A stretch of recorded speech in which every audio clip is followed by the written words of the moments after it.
భారతీయ పురాణాల్లో ఒక రహస్యం ఉంది. ప్రతిరోజు శ్లోకం జపిస్తే మహాపాతకాలు కూడా నశిస్తాయని నమ్మకం. ఆ శ్లోకం ఏంటంటే, అహల్య ద్రౌపది సీతా తార మందోదరి తదా పంచకన్యా స్మరన్నిత్యం మహాపాతక నాశనం. కానీ ఈ పంచకన్యలెవరు? ఎందుకు వీరి స్మరణం పాపాలు తొలగిస్తుంది? ఇది ఒక మిస్టరీ. ముని భార్య అయిన అహల్య ఇంద్రుని మాయకు బలై రాయిగా శాపగ్రస్తురాలైంది. కానీ శ్రీరాముడి పాదస్పర్శతో మళ్లీ జీవం పొందింది. రహస్యం ఏంటంటే, చల్లని రాయిలా మారిపోయిన మనసును కూడా దైవస్మరణం జీవం కలిగించగలదని సంకేతం. ద్రౌపది అగ్నిలో పుట్టింది. పంచపాండవుల భార్య. మహాభారత యుద్ధానికి మూల కారణం. చీరహరణం కృష్ణుడి అద్భుత శక్తి ఆమెను రక్షించింది.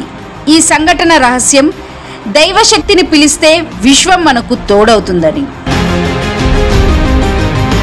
భూమాత కూతురు సీత రావణుడు అపహరించిన పవిత్రతను కాపాడుతుంది. చివరకు మళ్లీ భూమిలో కలిసిపోయింది.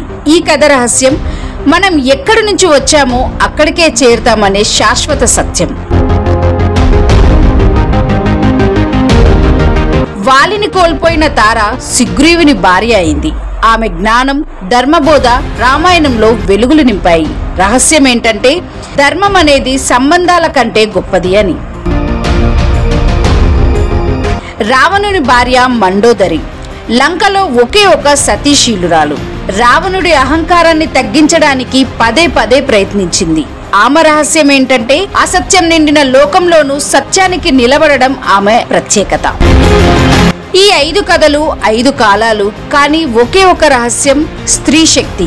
పంచకన్యల స్మరణం అంటే కేవలం పాపం తొలగించడమే కాదు, మనలో దాగి ఉన్న ఆధ్యాత్మిక శక్తిని మేల్కొల్పే మంత్రం. ఇది కేవలం పురాణం కాదు, మనిషి ఆత్మ రహస్యాన్ని తెలియజేసే దివ్య గాథ.